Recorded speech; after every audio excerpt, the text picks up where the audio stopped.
Yo, what's going on, guys? This is Dungeon Master 201, and today, in the last episode, we managed to complete Round 1 of Pokemon Stadium 2. Today, I'm going to go and pick up that farfetched, but first, as you can see on this screen now, we can change it between Rounds 1 and 2. We want Round 2 now. No, I don't want to continue that. So as you can see, it's all nighttime-ish, and that cave there is closed up. So today we want to go into the Pokemon Lab.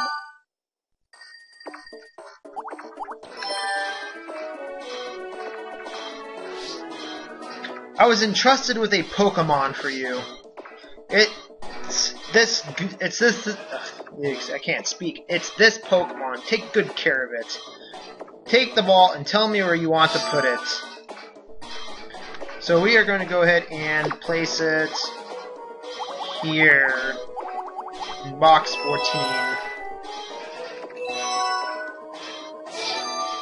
So this is the lab in Stadium 2. This is, if you have a Gen 1 game in there, it'll have, if you look at the maps, the original map. And then you could just look at your stuff for Pokemon where you can find them. And over here is the PC. You cannot get any Gen 2 Pokemon or any Pokemon that has a Gen 2 move in it that did not exist in Gen 1, like a Chikorita or a Bulbasaur with... Man, I just cannot think straight. With the Sunny Day. Can't change that, but we can go ahead and have a look here. Let's go have a look at this farfetched while we're here. It has a gold berry, and it has something that is unique to only Pokemon Crystal. The level that it was met at right here, the area where it was met, and the encounter time. I do know that if you bring this type of Pokemon to a particular old lady in, I think it was Cianwood Island, she will tell you where you found the Pokemon, and if you bring this particular one, she'll go crazy because she can only tell where the level was at and not where it was met or the time it was met.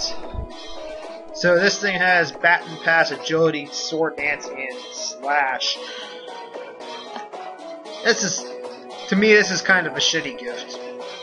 Yeah, we got a gold berry out of it. Whoop-de-doo.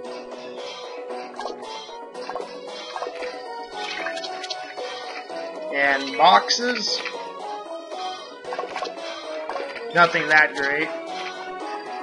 And the list where we can see everything that we have. Any new Pokemon that happens to be in the N64 box, if you have a Gen 1 game present, will not show up here. You won't be able to do anything with it because from here you could use item and use an older TM to teach it a move. So let me go ahead and switch games. Oh yeah, something else. In Pokemon Stadium 2,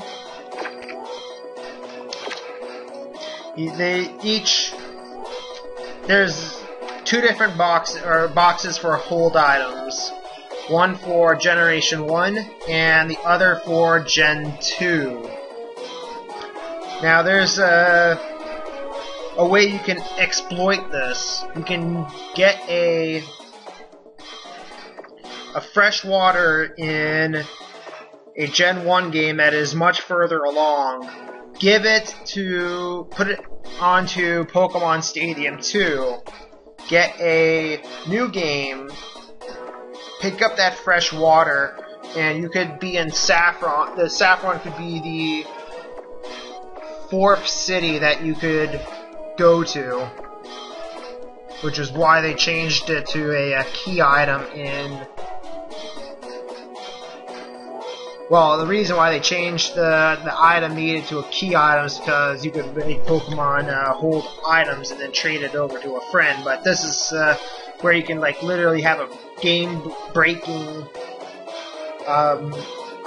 change here, where you can literally bypass Rock Tunnel. You could literally bypass the SSN for the most part. And you won't even need to get that Snorlax out of the way to... Well, you still need to get the Snorlax out of the way, but you basically don't need to go through Rock Tunnel with the fresh water from a Stadium 2 that was deposited there by a game that was much further along.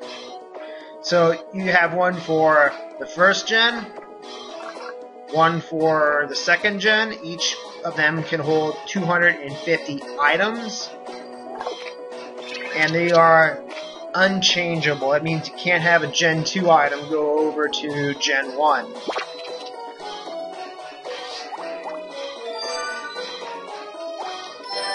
So let me change it to a Gen 2 game. And go to the Pokedex. Here, as you can see, it's different, I think. No, it's about the same. And I am just not thinking right, but you can switch back and forth in the later gens. Now, let's find something that can be found. Let's go with this Pidgey. Now, if you do not have enough Pokemon found in the Pokedex, you won't be able to tell the levels that are here for Gen 2. You'll be able to see where the Pokemon can be found. But until I think it's 150 seen, I could be wrong on that, you will not be able to see what the levels are or the time of days that Pokemon can be found. Kind of a bum or a restricted thing. So, because I have at least 150, I can see. Same thing with withdrawing and depositing Pokemon that are not of your ID number. That means if you get a Pokemon in a trade from your friend, you won't be able to deposit it into Pokemon Stadium until you have 150 on your Gen 2 game. Now, if you have let's say you put Machoke into one of these Stadium 2 boxes and withdraw it in another game, it will not evolve. So if you want it to evolve, just go find someone to trade. So that's basically the lab. It's not too many differences from Gen 1 or Pokemon Stadium. So with that, I'm going to go ahead and bring this episode to an end. And in the next episode, we are going to be taking on the Stadium. We're going to continue on with we're going to go about the same path as round 1. So in the next episode, we're going to be beginning round 2 with the Challenge Cup for round 2. And I will see you guys for that in the next episode.